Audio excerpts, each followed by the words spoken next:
The first sign of trouble came on a Tuesday morning, when every communication device on Earth simultaneously displayed the same message in perfect translation for each language.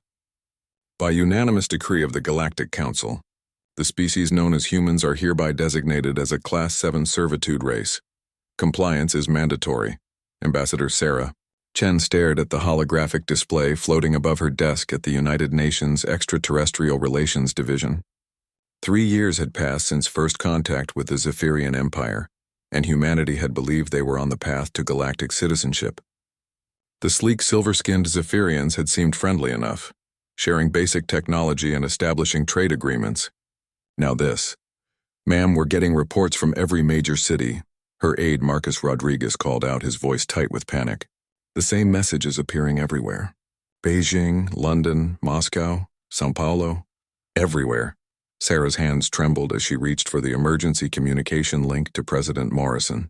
Before she could activate it, the air in her office shimmered and 3 figures materialized.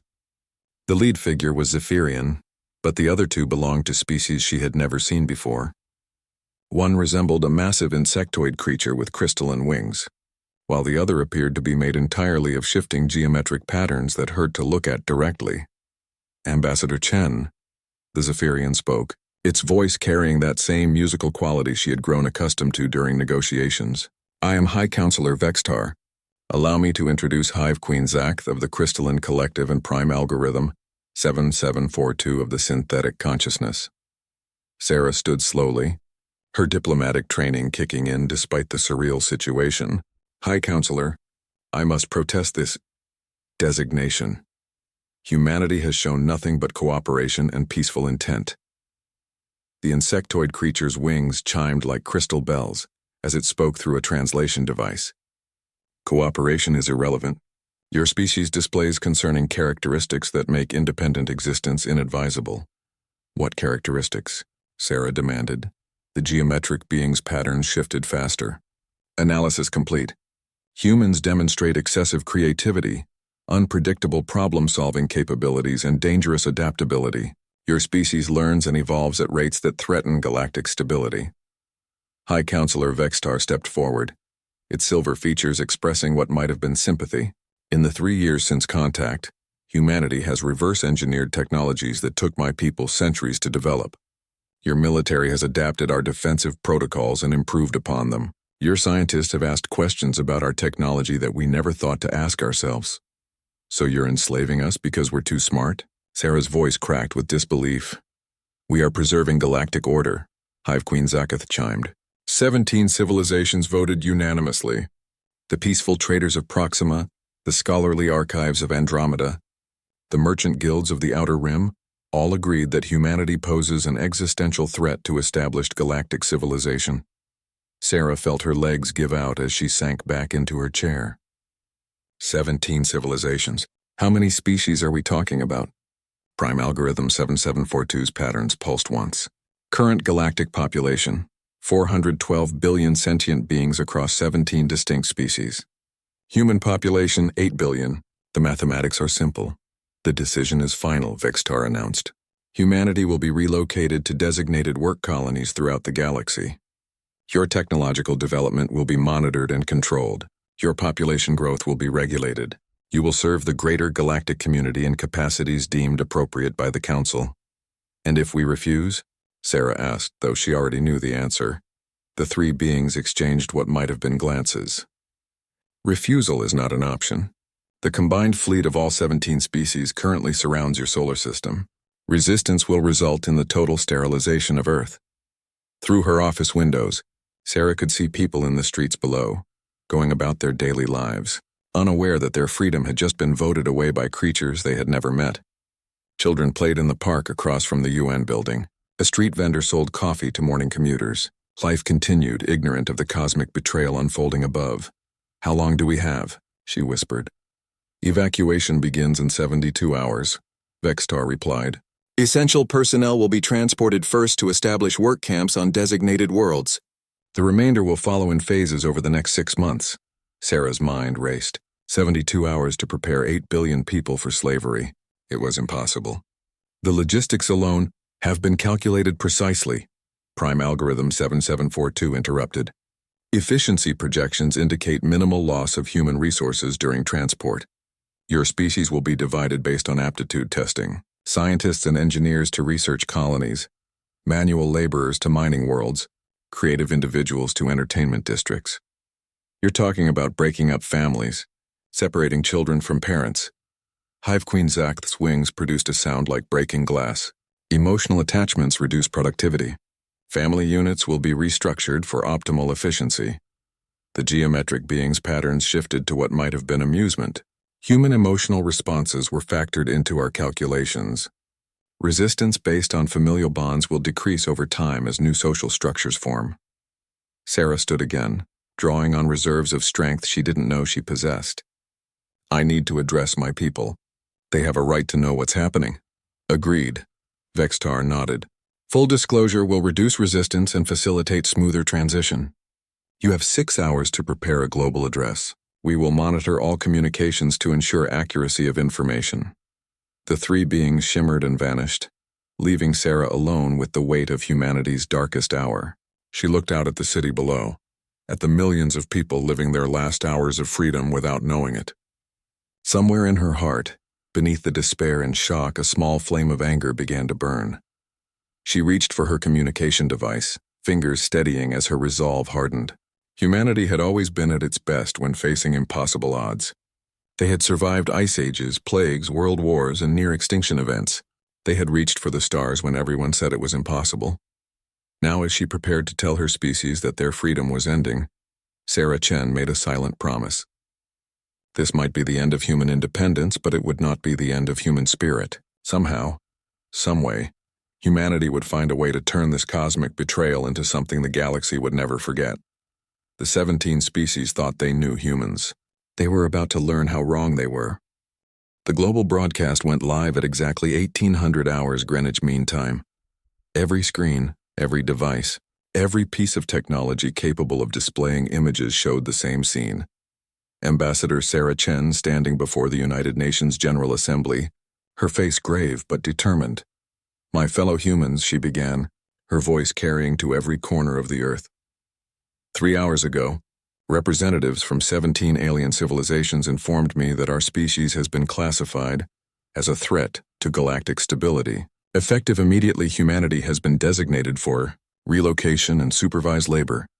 The silence that followed lasted exactly 7 seconds before chaos erupted worldwide. Protests formed instantly in major cities. Traffic stopped as drivers abandoned their vehicles to stare at public screens. The New York Stock Exchange suspended trading. Emergency services were overwhelmed with calls. Dr. James Morrison, humanity's leading xenobiologist, watched the broadcast from his laboratory at MIT. Around him, his research team stood frozen, their ongoing analysis of Zephyrian biotechnology forgotten.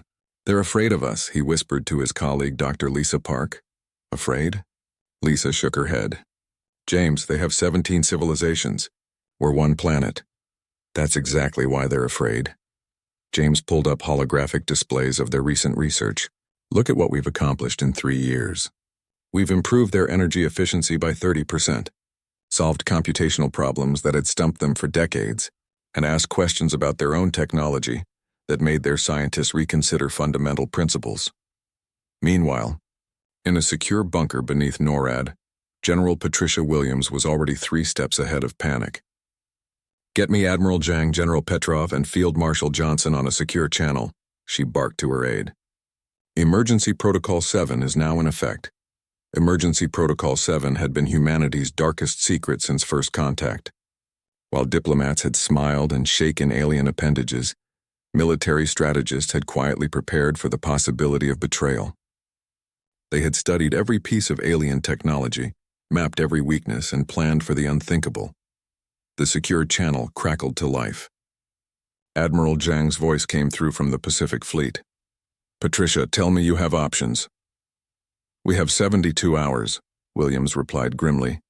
The Prometheus project is our only shot. In classified facilities across the globe, projects with innocent-sounding names were already activating. The Prometheus project was humanity's most ambitious undertaking. A complete reverse engineering and weaponization of every piece of alien technology they had been given. For 3 years, the world's brightest minds had worked in secret. Preparing for this exact scenario, Dr. Eleanor Vasquez emerged from her laboratory at CERN, where the Kronos division had been experimenting with Zephyrian temporal mechanics. "The time dilation field is ready," she announced to her team. "We can buy ourselves months of preparation time while only hours pass in normal space." At the Sahara Research Facility, Project Desert Storm had successfully created hybrid human-alien technologies that surpassed the originals. The facility's director, Colonel Sarah Martinez, activated emergency protocols as technicians began loading experimental weapons onto transport craft. In orbit, the International Space Station had been secretly converted into something far more dangerous. Commander Alexei Volkov looked down at Earth through the observation deck as his crew prepared weapons that officially didn't exist. "Houston, this is ISS Actual. We are go for option 0. The alien fleet surrounding Earth's solar system was impressive by any standard. 17 different ship designs representing millions of years of combined technological development. The Zephyrian command vessel alone was the size of Manhattan, its silver hull gleaming with weapon ports and shield generators.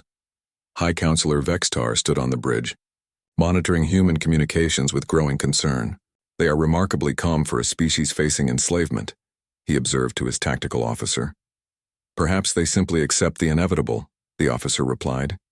"Our psychological profile suggested humans would respond with either panic or submission." Vexitar's silver features darkened. "Our psychological profiles were based on limited interaction. 3 years of observation may not have revealed everything about human nature." On the Crystalline Collective's massive hive ship, Queen Zakth was experiencing similar unease. Her drones reported unusual electromagnetic signatures from Earth's surface. "The humans are maintaining global communications," she chimed to her advisors. "This level of coordination suggests planning." Prime Algorithm 7742, processing data from the Synthetic Consciousness Fleet, was running probability calculations at maximum capacity. The results troubled its logical matrices. Human behavioral patterns do not match predicted parameters. Recommendation: advanced timetable for initial extraction. Back on Earth, the real work was happening in hidden places. In an abandoned subway station beneath London, teams of engineers were assembling weapons that combined human creativity with alien technology. In the Amazon rainforest, indigenous guides led scientists to camouflaged research stations where impossible technologies were being born. The genius of humanity's preparation lay not in its technology, but in its coordination. Every major nation had contributed to the secret project. Former enemies had shared their brightest minds. Corporate rivals had opened their research to each other. Humanity had done what it did best: adapt, improvise, and work together when facing extinction. Dr. Morrison made a discovery that changed everything. "Lisa, look at this," he called excitedly. "The Zephyrian neural interface technology. I found a vulnerability." Lisa rushed to his side as data streams filled their displays. "What am I looking at?" "Their entire command structure relies on neural networks that process information at faster than light speeds. But the quantum entanglement frequency, it's identical across all 17 species. They're all connected to the same base network." The implications hit Lisa like a thunderbolt. If we could access that network, we could disrupt their entire fleet coordination. James was already typing commands into his console. But we'd need to get close enough to establish a direct connection. Unknown to the aliens watching from above, humanity's response to slavery was not panic or submission. It was methodical, calculated preparation for war. Every hour that passed saw new weapons coming online, new strategies being refined, new impossible technologies being born from the marriage of human ingenuity and alien science. The 17 species had made one critical error in their calculations. They had assumed that a young species with primitive technology would be helpless against their combined might. They had forgotten that humans had a unique talent for taking technologies and improving them beyond their creator's wildest dreams. As the 72-hour deadline approached, Ambassador Chen stood in the command center that had been hastily constructed beneath the UN building. Screens showed readiness reports from facilities across the globe. Humanity was as ready as it could be. "Ma'am," Marcus reported, "we're receiving a transmission from the alien fleet.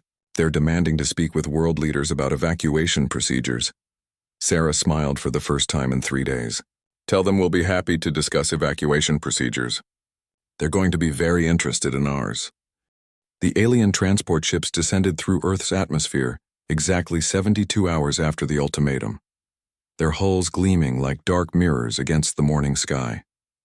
Citizens of major cities looked up to see vessels the size of city blocks hovering over population centers, preparing to begin humanity's forced exodus to the stars. High Counselor Vextar materialized in the UN building's main hall, accompanied by extraction teams from all 17 species. The hall had been cleared except for a delegation of world leaders, including Ambassador Chen, President Morrison, and representatives from every major nation. The evacuation will proceed in an orderly fashion, Vextar announced, his musical voice echoing in the vast space. Priority personnel will be transported first, followed by— Before we begin, Ambassador Chen interrupted, I believe there are some formalities we need to address. Vexatar's silver features showed confusion. Formalities? President Morrison stepped forward.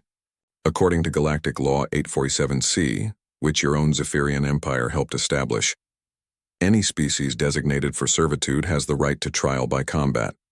One representative combat to determine the validity of the designation. The hall fell silent. Hive Queen Zakth's crystalline wings produced a discordant chime. That law has not been invoked in over 3,000 years. It applies only when the designated species possesses interstellar combat capability. Which brings us to our second point, Chen said calmly. She pressed a control on her wrist device. The air above the assembly shimmered, and a holographic display appeared showing Earth's solar system. Sleek, deadly-looking ships were emerging from concealed positions throughout the system. Prime Algorithm 7742's geometric patterns shifted rapidly as it processed the new data. Impossible. Our sensors detected no significant military installations. Your sensors detected exactly what we wanted them to detect, General Williams said as she entered the hall. For 3 years, while our diplomats were learning about galactic civilization, our engineers were preparing for galactic war.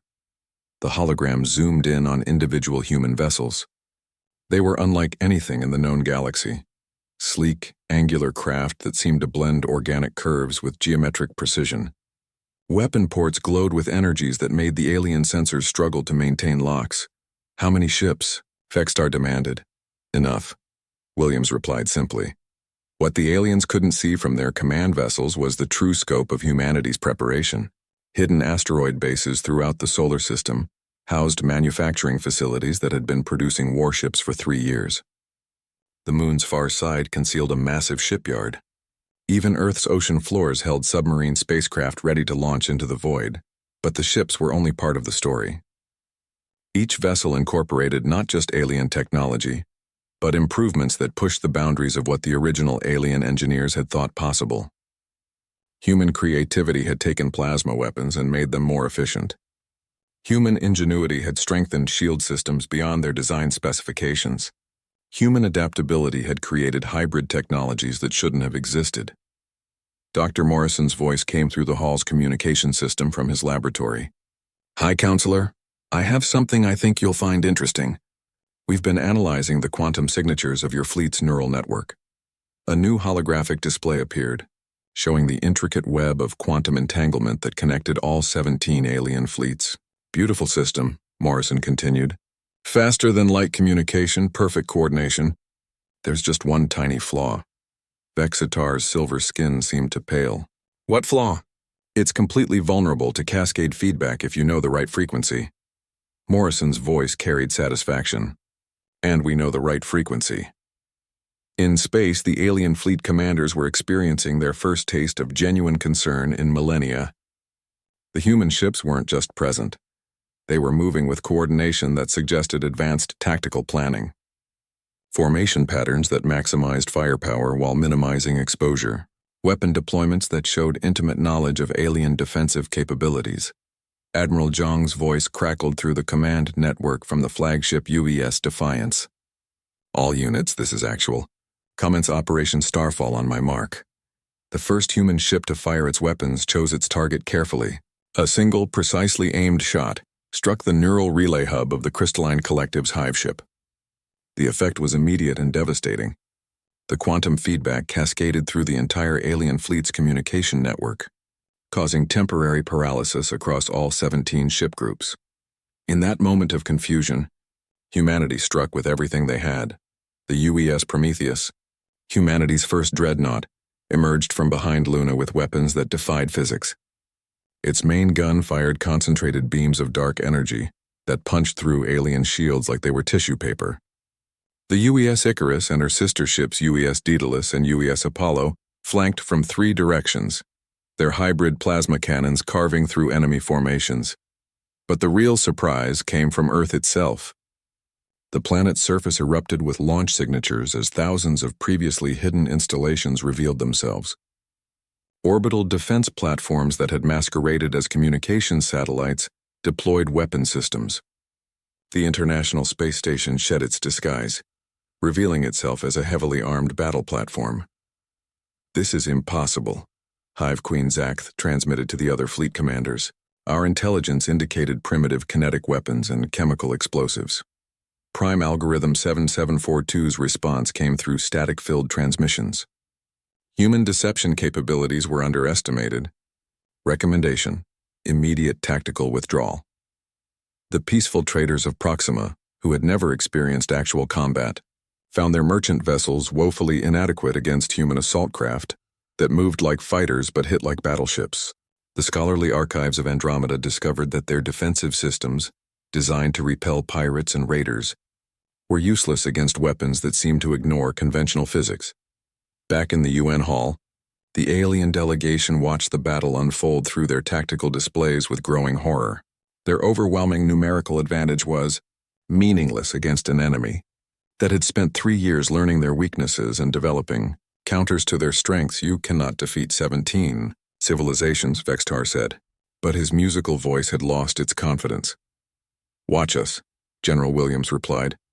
The battle was not just about superior technology or clever tactics. It was about something the 17 species had forgotten in their millions of years of civilized existence: the will to fight for freedom. Every human ship was crewed by volunteers who knew they were fighting for their species' right to exist as free beings. Every weapon was fired by someone defending their home, their family, their future. Commander Volkov, directing the battle from the converted ISS, reported to Earth Command, "Enemy formations are breaking up. The merchant guilds are already requesting permission to withdraw." "Denied," Williams responded grimly. "They voted for our enslavement. They don't get to leave until they vote again." Dr. Vasquez's temporal research bore fruit as human ships began employing localized time dilation fields. Alien weapons fired in slow motion while human responses came at normal speed. The effect was devastating to alien morale and tactical coordination. The tide of battle shifted completely when Dr. Morrison's neural network hack succeeded. "Got it." His voice rang through the command center.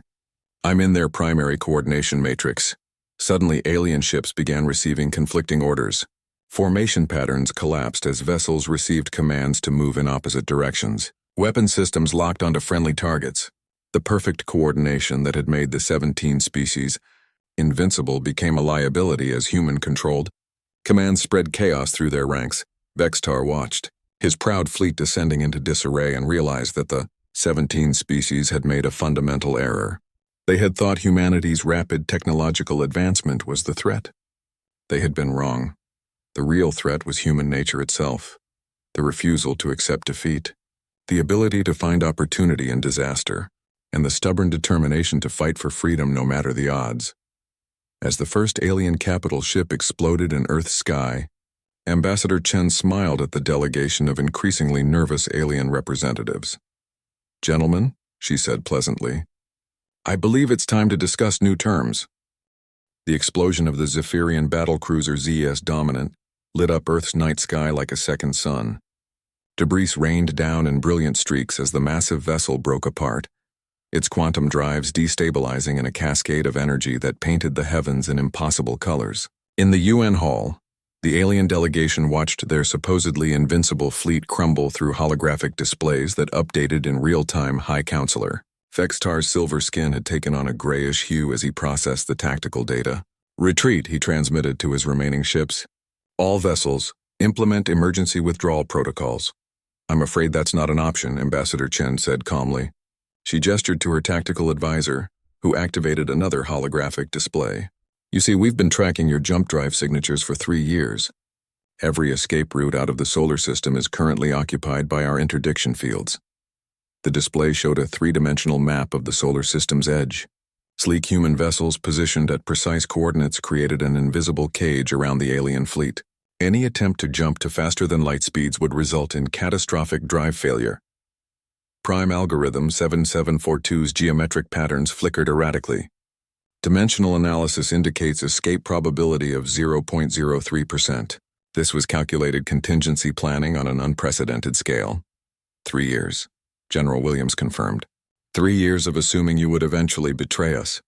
3 years of preparing for exactly this scenario. In space, the battle had evolved beyond simple ship-to-ship combat. Human fighters, no larger than atmospheric aircraft, danced between alien capital ships like deadly insects.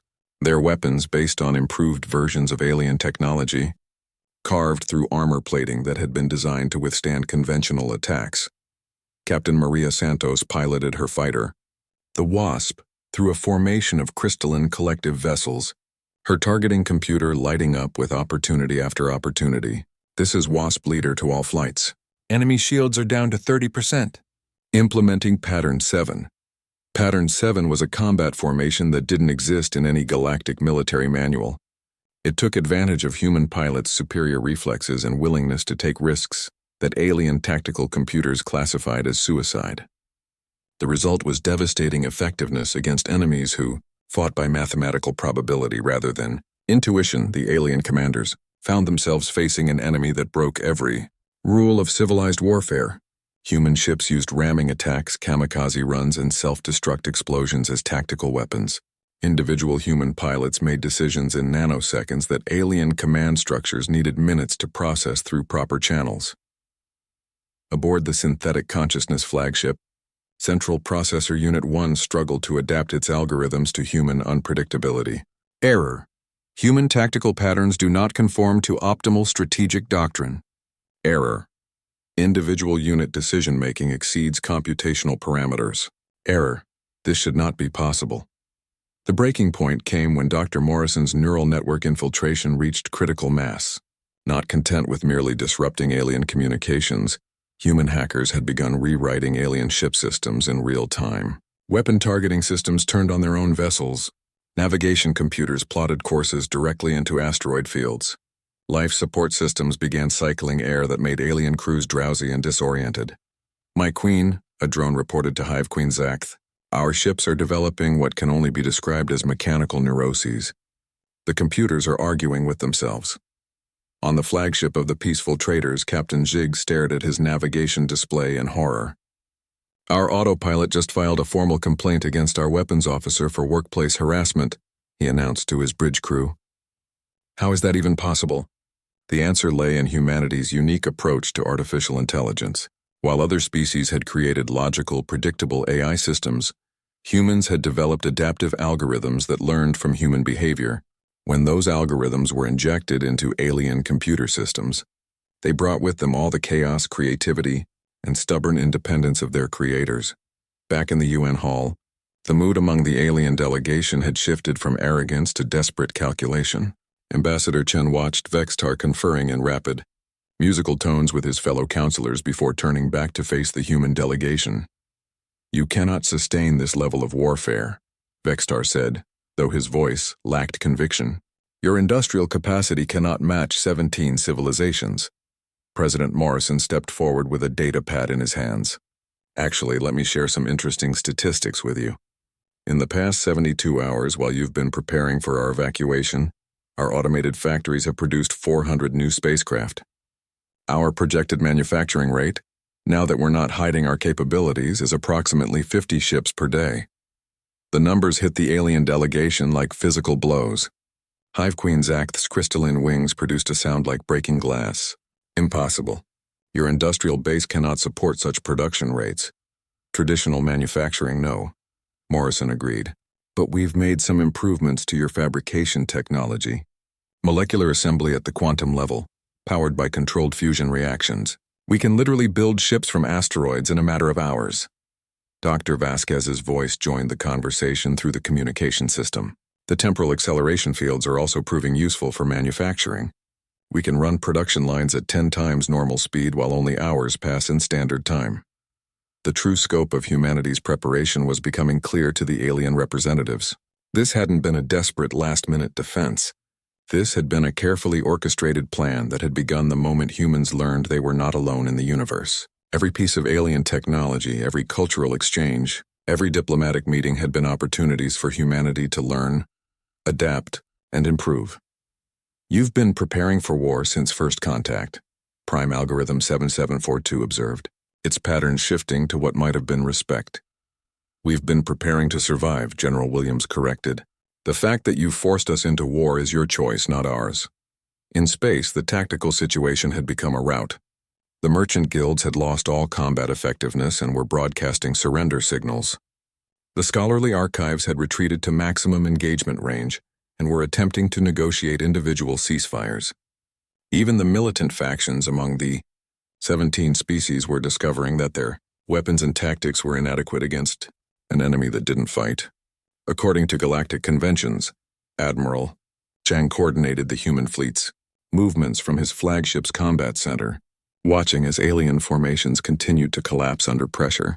All units maintain pursuit but avoid unnecessary casualties. We want survivors to carry our message back to the galactic core. The message was simple and terrifying. Humanity could not be enslaved because humanity refused to accept slavery. Any species that attempted to impose its will on Earth would discover exactly how creative and determined humans could become when their freedom was threatened. Commander Alexei Volkov, directing operations from the battle-modified space station, reported another victory. Fourth alien capital ship disabled. Their command structure is fragmenting.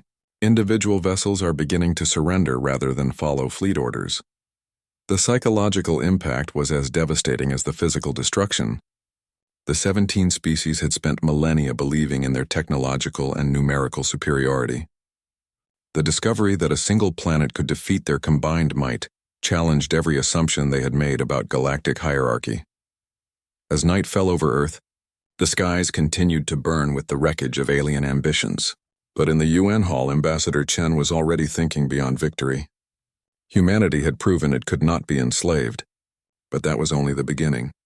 High Counselor, she said to Vextar, I think it's time we discussed humanity's application for full membership in the Galactic Council. The silver-skinned alien looked at her with something approaching awe. You would seek to join the organization that just attempted to enslave you? Chen smiled, and in that smile was all the dangerous optimism that made humanity unique in the galaxy. We prefer to think of it as a hostile takeover. The formal surrender came at dawn on the fourth day. High Counselor Vexitar stood in the UN General Assembly Hall, his silver skin dulled with defeat, as he transmitted the unconditional surrender of all 17 alien fleets to the galactic core. Around him, representatives of species that had ruled the galaxy for millennia struggled to comprehend how completely their worldview had been shattered. The surrender is acknowledged, came the response from the galactic capital, transmitted across light years in seconds through quantum communications. Emergency council session is convened. All surviving fleet elements are ordered to return immediately for debriefing. Ambassador Chen stepped forward, her diplomatic smile hiding the steel beneath. I'm afraid that won't be possible, High Counselor. Your fleets will remain in the solar system until certain agreements are reached. Vextar's musical voice carried notes of confusion. What agreements? You have defeated us. By galactic law, you may demand reparations and guarantee of non-aggression. Galactic law is about to change, President Morrison announced. Dr. Morrison, would you please explain our position? Dr. James Morrison materialized as a hologram, broadcasting from his laboratory where banks of alien technology hummed with new purposes. Honorable delegates, in the past 4 days we have gained access to every database, every historical record, and every technological specification in your combined fleets. What we discovered was enlightening. A massive holographic display filled the air above the assembly, showing a timeline that stretched back millions of years. The Galactic Council's history of managing emerging species goes back much further than we realized. In the past 10,000 years alone, 47 species have been designated for protection or supervised development. The display zoomed in on specific entries. Species after species marked with the same designation that had been assigned to humanity, Class 7 servitude race. The pattern was clear and damning. The Velthari Confederacy, classified for excessive military development and assigned to mining colonies. The Psioni Collective, designated for dangerous psychic abilities and relocated to research stations. The Quantum Engineers of Regulus, condemned for reality-altering technology and scattered across the galaxy as laborers. Hive Queen Zakth's crystalline wings produced a sound like wind chimes in a storm. Those classifications were necessary for galactic stability. Young species require guidance to prevent catastrophic mistakes. Guidance, Dr. Morrison repeated, his voice carrying deadly calm. Is that what you call systematic cultural genocide? Because according to your own records, none of these species exist as independent civilizations anymore. They've been absorbed into your workforce, their technologies stolen, their cultures destroyed. The hologram shifted to show current galactic demographics. Of the 412 billion sentient beings in the galaxy, over 60% belong to species that had been managed into submission. The 17-member civilizations of the Galactic Council represented only the survivors, the species that had either joined the system early or had been too powerful to assimilate. Prime Algorithm. 7742's geometric patterns flickered erratically. This data analysis reveals statistical patterns that suggest, oh, this is most disturbing. What is it? Vextar demanded. The synthetic consciousness was not a founding member of the Galactic Council. The AI entity replied slowly. According to these records, we were managed 3 million years ago. Our original creators. We absorbed them into our collective. I had believed this was a natural evolutionary process. The revelation sent shockwaves through the alien delegation. If even the ancient and powerful synthetic consciousness had been a victim of the Council's manipulation, how many other member species were actually enslaved civilizations that had forgotten their origins? General Williams stepped forward, her military bearing commanding attention. 47 species in 10,000 years. That's an average of one new slave race every 200 years. You've perfected the art of finding excuses to steal everything that makes a civilization worth preserving. But that ends now, Ambassador Chen announced, because humanity is going to do something unprecedented in galactic history. We're going to free every one of those enslaved species and give them back their independence. The alien delegate stared at her in shock. Impossible, Vextar whispered. The infrastructure required to support 400 billion beings is dependent on the current system. Sudden disruption would cause collapse on a galactic scale. Then we'll build a better system, Chen replied with characteristic human confidence. We have some ideas about that. Dr. Vasquez's voice joined the conversation from her temporal research facility. The time dilation technology has applications beyond warfare. We can accelerate technological development for liberated species, helping them rebuild their civilizations in decades rather than centuries. The quantum fabrication systems can provide industrial capacity anywhere in the galaxy, Dr. Morrison added. We can establish independent manufacturing bases for every freed species. And the neural network technology you've been using for fleet coordination? President Morrison smiled grimly. We're repurposing it for galactic education and cultural preservation. Every enslaved species will have access to their complete historical records and cultural heritage. The scope of humanity's plans began to sink in. They weren't just talking about military victory or even political change. They were proposing to restructure galactic civilization from the ground up, dismantling a system of exploitation that had endured for millions of years. You cannot manage 400 billion beings, Hive Queen Zakth protested. The logistical requirements alone would overwhelm any single species. Good thing we're not planning to manage them, General Williams replied. We're planning to liberate them and let them manage themselves. Revolutionary concept, I know. In space, the captured alien fleets were undergoing a transformation that would have been unimaginable days earlier. Human technical teams worked alongside alien crews, not as conquerors and conquered, but as collaborators in an unprecedented project. The same neural networks that had coordinated the alien attack were being reprogrammed to facilitate galactic communication and cooperation. Captain Santos, now commanding a captured crystalline collective vessel, reported to Admiral Zhang, "Sir, the alien crew is actually volunteering to help with the modifications. They're saying this is the first time in millennia that they've been allowed to think creatively about their technology." The revelation exposed another layer of the Council's oppression. Even the supposedly free member species had been constrained by rigid hierarchies and traditional thinking. Humanity's arrival hadn't just threatened their power, it had reminded them of possibilities they had forgotten. Dr. Morrison's team made another crucial discovery. "Ambassador, we found the Galactic Core communication hub in the Zephyrian databases. If we can reach it, we can broadcast to every enslaved species simultaneously."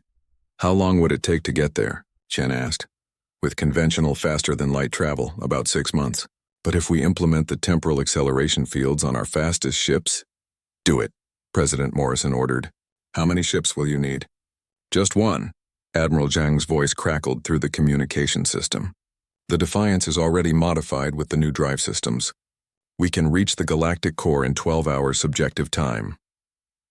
As preparations began for humanity's first journey to the Galactic Center, the alien delegates in the UN Hall came to a sobering realization.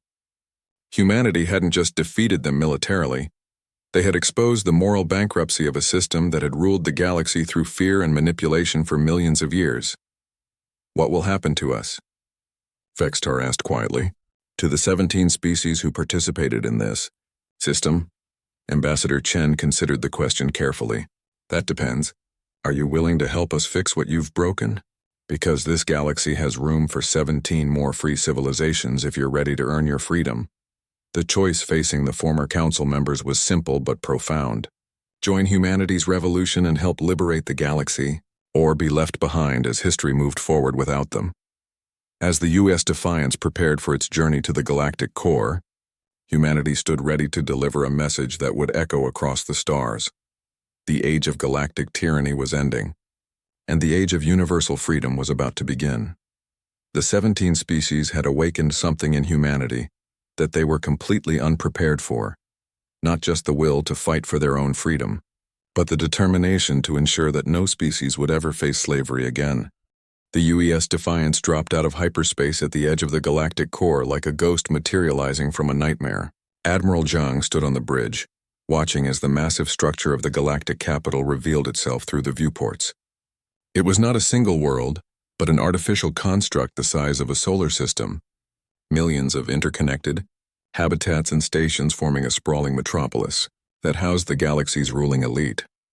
"Temporal. Field disengaging," reported Lieutenant Commander Sarah Kim from the navigation station. 12 hours subjective time, 6 months real time. We're exactly on schedule. Behind them, stretched across 6 months of linear time, the rest of humanity's liberation fleet was following at conventional speeds. But the Defiance had arrived first, carrying the most important cargo in galactic history. Proof of the Council's crimes and the means to broadcast it to every enslaved species simultaneously. Communications. "Patch me into the Galactic Emergency Network," Admiral Zhang ordered. "Priority Alpha authorization." The comm officer looked confused. "Sir, we don't have authorization codes for—" "Actually, we do." Dr. Morrison's voice came through the ship's intercom from the makeshift laboratory he'd established in the cargo bay. "I've been analyzing the captured data for the entire journey. Every member species has emergency override codes in case of galaxy-wide threats. I've just convinced the system that human liberation qualifies." The main viewer lit up with incoming transmissions as the galactic capital's communication grid came online. Thousands of voices in hundreds of languages began flooding the channel, all demanding to know how an unknown vessel had achieved priority access to the most secure network in the galaxy. "This is Admiral Zhang of the United Earth Ship Defiance," he announced, his voice carrying across light years to reach every corner of galactic civilization. 6 months ago, 17 member species of the Galactic Council attempted to enslave humanity. They failed. Today we're here to return the favor they've been paying to other species for millions of years. The response was immediate and chaotic. High Counselor Vextar's voice, transmitted from Earth across the vast distance, attempted to interrupt. "This is an unauthorized broadcast. The human vessel lacks authority to access galactic communications." "High Counselor," Zhang replied calmly. You might want to check your fleet status board. I believe you'll find your authority somewhat diminished. On the galactic capital, emergency sessions were already convening as the ruling council members realized the scope of the disaster. The 17 enforcement fleets that maintained their power throughout the galaxy had simply vanished from the strategic grid. No distress signals, no reports of battles, just complete communication silence for 6 months. Begin the broadcast, Zhang ordered. Dr. Morrison's preparations over the past 6 months had been thorough. The transmission that now spread across the galaxy carried terabytes of historical data, cultural records, and technological specifications. Every enslaved species received not just proof of their heritage, but the tools they needed to rebuild their civilizations. On mining worlds throughout the Outer Rim, the descendants of the Velthari Confederacy looked up from their labor as holographic displays materialized in the air above them. For the first time in 2,000 years, they saw images of their homeworld, heard their ancestral music, learned about technologies their people had developed before the Council declared them too aggressive for independence. In the research stations of the Inner Spiral, Psioni workers who had been bred for generations to suppress their psychic abilities suddenly had access to meditation techniques and mental exercises that awakened dormant powers their ancestors had possessed. Quantum engineers of Regulus, scattered across the galaxy as maintenance technicians, discovered blueprints for reality-altering devices that their civilization had been on the verge of perfecting when the Council intervened, but the most shocking revelation came from the historical records themselves. Species after species discovered that their grateful integration into galactic civilization had actually been conquest and cultural genocide. The Council's own databases contained detailed records of how they had systematically destroyed languages, technologies, and entire ways of life. "This is impossible," transmitted Chancellor Mordex of the Inner Council from the galactic capital. "These records are classified beyond the highest security levels. No external species could have accessed them." "Classified from whom?" Zhang asked pointedly. "From the species who had their histories stolen? Because I'm looking at terabytes of data that your own archivists meticulously preserved. Every culture you destroyed, every technology you suppressed, every act of genocide you committed, it's all here, cataloged and cross-referenced." The truth was spreading faster than the Council could react. On worlds where humans had never set foot, enslaved populations were beginning to remember who they had been before the Council's protection. Worse yet, they were beginning to act on that knowledge. On the mining world of Kepler 442b, Velthari workers put down their extraction tools and began constructing something their overseers didn't recognize. Weapons based on their ancestral military technology, adapted with modern materials. The foremen who tried to stop them discovered that the docile miners they had commanded for generations were remembering their warrior heritage. In the research complexes of the Andromeda Archive, Psioni technicians began using their reawakened psychic abilities to rewrite the control systems that had kept them compliant. Security forces found themselves facing an enemy that could predict their actions and manipulate their equipment with thought alone. The quantum engineers, most dangerous of all, began implementing reality-altering equations that made their prison stations simply cease to exist in normal space-time. They didn't escape. They edited themselves out of the situations where they had been trapped. "Status report from Sector 7, came a panicked transmission to the galactic capital. "The entire Rigel mining operation has gone offline. Last reports indicated the workers had constructed some kind of dimensional gateway. Sector 12 is reporting psychic interference with all control systems," another voice added. "The Psioni are actively resisting conditioning protocols. Sector 15 has lost contact with 3 research stations. Quantum signatures suggest they may no longer exist in baseline reality." Admiral Zhang watched the reports flood in with grim satisfaction. Humanity's message wasn't just information. It was a catalyst for the largest slave revolt in galactic history. "You're causing galactic civil war," Chancellor Mordex accused. "We're ending galactic slavery," Zhang corrected. "Civil war is what happens when oppressors refuse to accept that their victims are fighting back." Dr. Morrison's voice joined the conversation as his analysis reached its conclusion. "Admiral, I've finished processing the demographic data. The 47 enslaved species we've identified represent approximately 2/3 of the current galactic population. If even half of them successfully rebel, the Council's power structure will collapse completely. The implications hit the galactic leadership like a physical blow. Their entire civilization was built on exploitation, and humanity had just given their victims both the knowledge and the tools to reclaim their freedom. "What do you want?" Chancellor Mordex asked, his voice carrying the weight of defeat. "Complete reorganization of galactic government," Zhang replied immediately. "Equal representation for all species, full reparations for historical crimes, and humanity appointed as the transition authority to ensure the process proceeds fairly. You cannot govern 400 billion beings from a single planet," came the protest from multiple council members. "We're not planning to govern them," Zhang replied, echoing Ambassador Chen's words from Earth. "We're planning to teach them to govern themselves. It's called democracy, and it's about to become very popular in this galaxy." The Liberation Fleet began arriving at the galactic core just as the first reports of successful slave revolts reached the capital. Humanity hadn't just defeated the Council's military forces. They had ignited a revolution that would reshape galactic civilization forever. As Zhang prepared for the final phase of Operation Starfall, he reflected on how completely the 17 species had misunderstood humanity. They had feared human technology and adaptability, but those had been symptoms, not the disease. The real threat humanity posed to their system was much simpler and infinitely more dangerous. The radical idea that freedom was not a privilege to be granted by governments, but a right to be claimed by individuals, and that idea, once released into the galaxy, would prove impossible to contain. 1 year after the Battle of Sol, the Galactic Constitutional Convention convened on a newly constructed neutral station at the galaxy's edge. The irony was not lost on anyone present. The same species that had voted unanimously for humanity's enslavement now sat as equals around a circular table, hammering out the framework for the galaxy's first truly democratic government. Ambassador Sarah Chen stood at the center of the vast assembly hall, looking out at representatives from over 300 species. The enslaved civilizations had not only reclaimed their freedom, but had rebuilt their governments with remarkable speed. The combination of their rediscovered heritage and human technological assistance had produced a renaissance that was transforming the galaxy.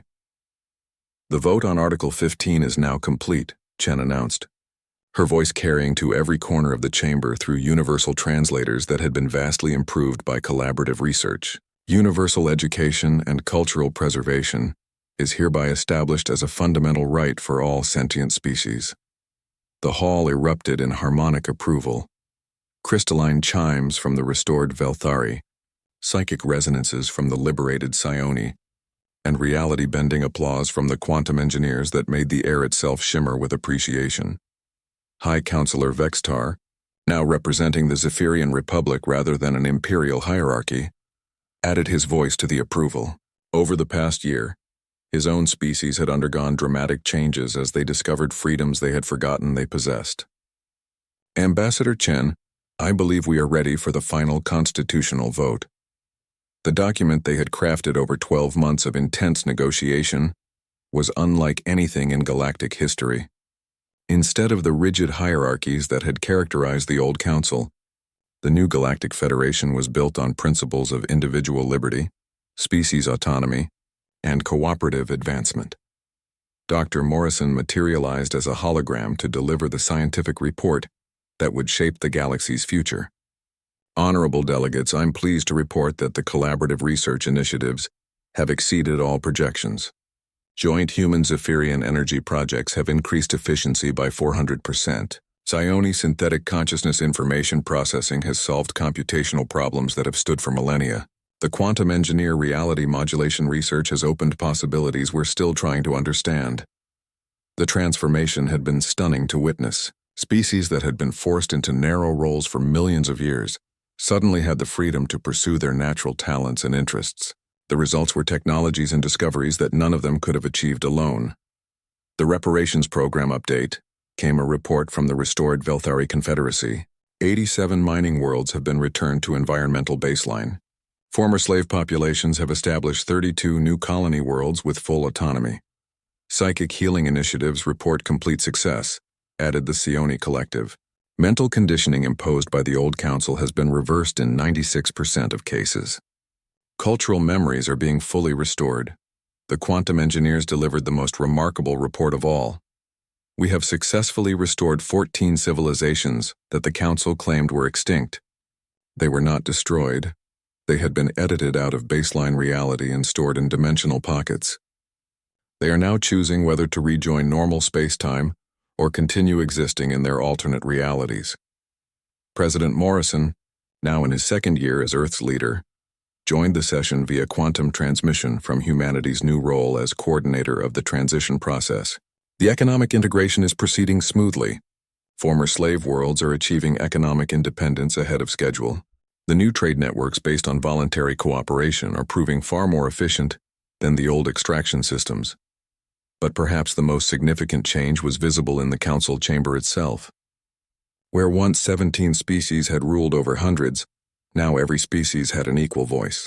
Decisions were made through discussion, compromise, and consensus rather than imperial decree. There is one final matter to address, Chen announced, her tone becoming formal. The question of humanity's ongoing role in galactic governance. The hall fell silent. This had been the subject of intense debate throughout the convention. Humanity's role as liberator and coordinator had been essential during the transition, but many species worried about replacing one form of dominance with another. The human delegation, Chen continued, hereby formally declines any permanent leadership role in the Galactic Federation.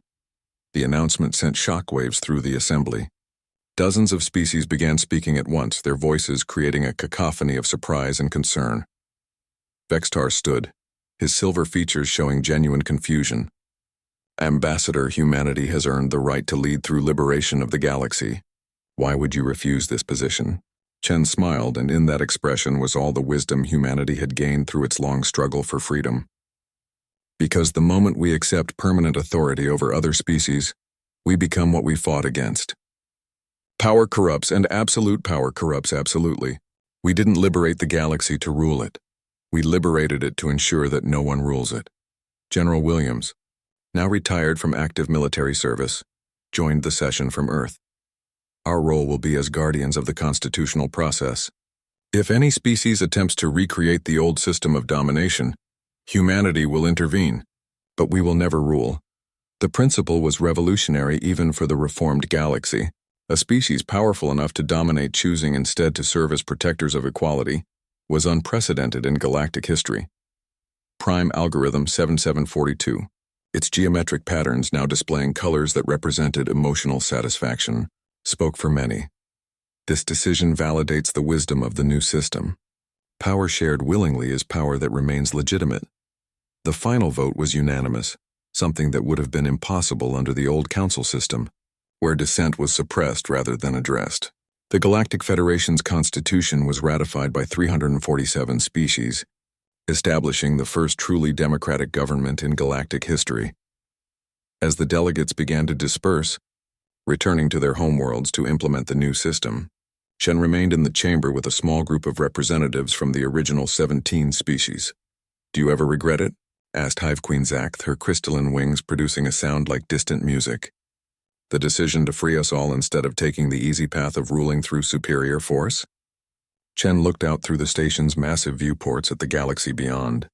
Ships from hundreds of species moved freely through space, no longer restricted by the old council's arbitrary barriers. Research stations operated as joint ventures between former enemies. Trade flowed based on mutual benefit rather than exploitation. "Look around you," she replied. "In 1 year, we've seen more scientific advancement, artistic creation, and cultural exchange than the galaxy experienced in the previous 1,000 years under the council system. Why would we regret creating a universe where everyone is free to reach their potential?" Dr. Morrison's final report crystallized the transformation. Galactic civilization has achieved sustainable growth for the first time in recorded history. When species are free to pursue their own interests while cooperating voluntarily, everyone benefits. The UES Defiance, now serving as humanity's ambassadorial vessel, prepared to depart the galactic core for the journey home to Earth.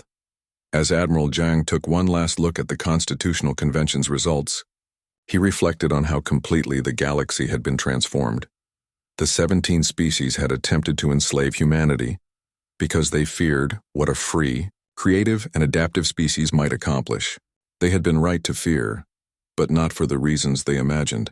Humanity's true threat to their system had never been military might or technological superiority. It had been the simple, revolutionary idea that freedom was not something to be granted by governments or earned through submission, but something inherent to the nature of sentient existence. That idea, once released into the galaxy, had indeed set the stars ablaze, not with the fire of war, but with the light of liberation.